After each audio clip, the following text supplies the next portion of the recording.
예, 안녕하십니까. 일렉트릭 아이디어 TV 권반장입니다. 오늘은 여러분들께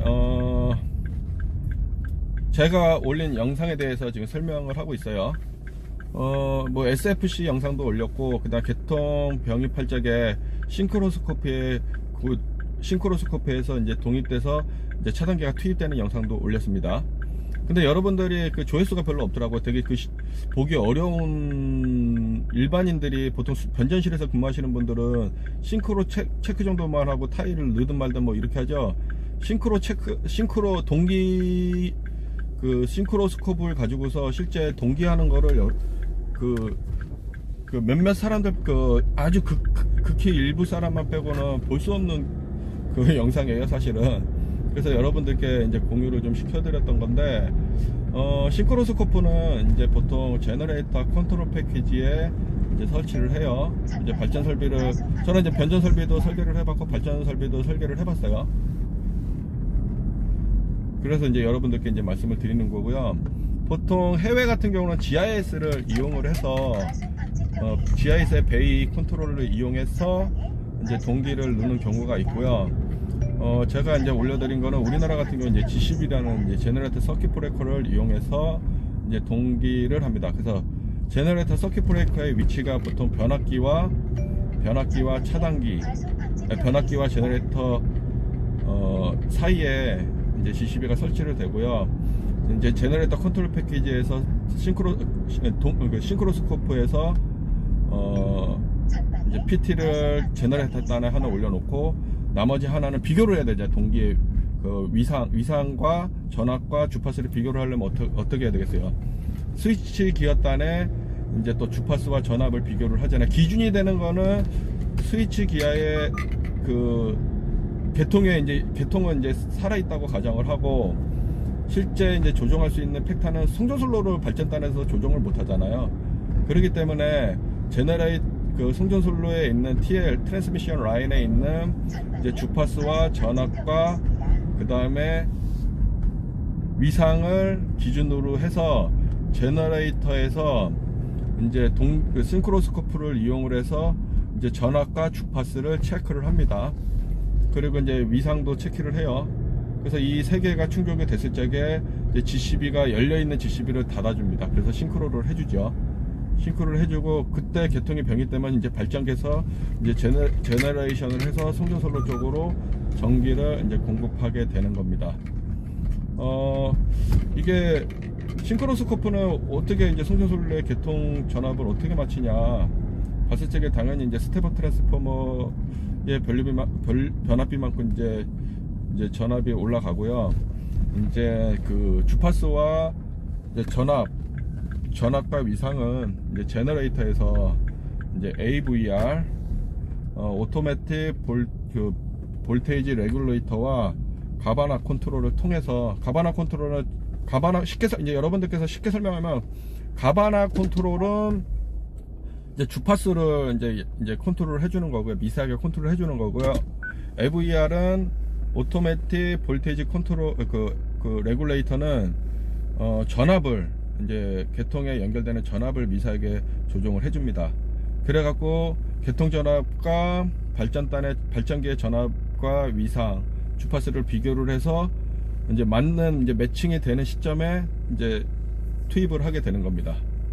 만약에 이제 위상차가 생기거나 이제 주파수가 다르거나 전압이 다르게 되면 이제 문제가 생겼죠. 가능한 이제 주파수와 전압을 맞추고, 그 다음에 위상차를 마칩니다. 위상차가 이제 벌어지게 되면은 단락사고로 바로 투입과 동시에 다시 이제 크로스와 동시에 다시 트립이 되겠죠. 오픈이 되겠죠. 그래서 그거는 이제 자동으로도 이제 맞출 수가 있고요. 수동으로도 맞출 수가 있어요. 우리가 뭐 EDG의 병입, 동기화 하는 거랑은 뭐 의미적으로는 비슷하지만, 그래도 큰 손정솔로에 한다는 것 자체는 의미가 대단한 겁니다. 사실은 잘 볼 수 없는 거고요. 제가 이제 우리나라 것도 해보고, 그 다음에 예전에 사우디 쪽도 한번 해봤었는데, 사우디 쪽도 재밌죠. 사우디 쪽은 제가 이제 동기를 그때 개통병입을 이제 할 적에 이제 안 맞았어요. 이게 오토로 그 제너레이터 컨트롤 판넬에 이제 그 매뉴얼로 이제 그 감시실에서 하는 게 아니라 이제 로컬에서 할 수 있게끔 이제 로컬로 바꿔놓고, 그리고 나서 이제 싱크로를 오토로 딱 누릅니다. 오토로 누르면 얘가 쭉 맞히거든요. 주파수랑 전압을 이제 그 계통의 이제 기본 주파수와 전압을 가지고. 근데 못 맞췄어요. 못 맞춰갖고 매뉴얼로 이제 투입을 했어요. 그래서 AVR의 볼테이지 컨트롤과 가바나의 주파수 컨트롤을 이제 업다운을 라이즈 로우로 시키면서 이제 맞춰가지고 이제 계통 병입을 했었는데, 우리 한국은 확실히 전력에 대한 품질이 상당히 좋다고 생각하는 게 뭐냐면은 뭐 자동으로 맞춰서 그냥 바로 들어가더라고요. 한 1분 30초? 그 이니시에이티드 시작하고 나서 매뉴얼로 전환하고 나서 실제 오토를 딱 누르고 나서는 한 저기 제 영상에 올린 그 시간 정도 딱 소요가 되더라고요. 30초인가? 뭐 1분이 안 됐어요. 채. 그 정도로 빨리 싱크로가 되더라고요. 그거 보면서 되게 이제 신났었죠. 그러니까 이게 우리가 이제 그 싱크로나이제이션 하는 거를 우리가 이제 보통 한국에서는 이제 솔로 측에 물리는 거를 계통 병입이라고 이제 우리가 정의를 해요. 병입을 들어간 걸 우리가 싱크로라고 하고 우리가 동기화 됐다라고 해요. 근데 병입이란 용어를 이제 교과서적으로 잘 쓰지 않기 때문에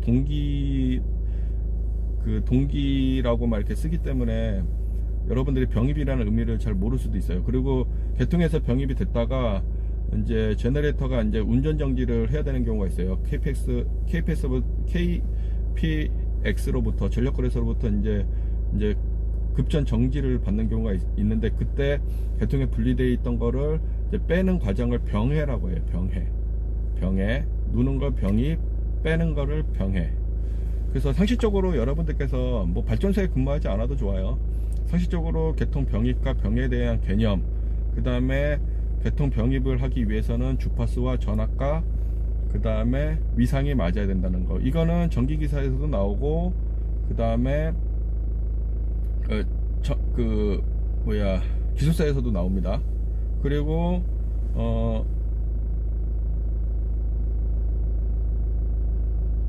그리고 제가 뭐 말씀드리려고 했는데 까먹었네요. 그거 나오기 때문에 여러분들께서 공부를 좀 잘해 놓으시면은 좀 좋을 것 같아요. 그리고 제가 이제 SFC 영상도 올린 게 있어요. SFC 영상은 일단 그 간단히 설명드리면, SFC는 이제 스테이트 프리퀀시 컨버터라고 해갖고 고정형 그 정지형 주파수 변환기라고 생각하시면 되고요. 실제 이제 계통에서 전압을 받아갖고 동기기 자체, 싱크로너스 머신은 그 제너레이터는 그 자체 기동력을 갖추고 있지 않잖아요. 역률은 항상 1이지만 처음에 기동할 적에 전격 속도 가기 전까지 역률이 상당히 나빠요. 하지만 이제 전격 속도에 이제 부하가 걸리기 시작하면 이제 역률을 이제 조정을 할 수가 있죠. 특성상. 그래서 SFC는 실제 모터링 과정, 제너레이터를 전동기를 만들어서 일정 앞에까지 올린 상태에서 이제 터빈과 이제 연결을 해서 이제 악셀레이션을 이제 3600 rpm 이상 해서 계통 병입할 적에 이제 맞춰주거든요. 그래서 최초 기동을 할 적에 쓰는 그 장치라고 여러분들이 생각하시면 되고요. 그 영상을 잘 보시면 이제 그 SFC가 들어갈 적에 이제 그 RPM이 올라가는 걸 볼 수가 있고, SFC의 스위치가 딱 떨어지는 걸 보면은 RPM이 줄어드는 거를, RPM이 떨어지는 거를 알 수가 있어요. 그래서 영상을 보실 적에 그런 기본적인 개념들을 여러분들이 알고 이렇게 보시면 좋고요. 이제 자료를 이렇게 찾아보셔도 돼요. 찾아보셔도 되고, 이렇게 지금 제가 설명을 해드렸잖아요. 설명을 해드렸으니까 이제 우리 예전에 이제 자격증 공부할 적에 눈으로 일단 남자들은 보면은 기억을 잘합니다. 남자들은 특성이 눈으로 본 걸 기억을 잘하고요. 그 다음에 그 눈으로 본 걸 가지고서 여러분들이 교과서를 한번 보세요. 교과서를 보시면은 예전에 동기기 회전 원리에 대해서 뭐 어떻게 되는지 여러분들 잘 그 수십 번을 봐도 기억이 잘 안 나요. 그리고 막상 안다고 하더라도 여러분들이 그 한번 설명을 하려고 해보세요.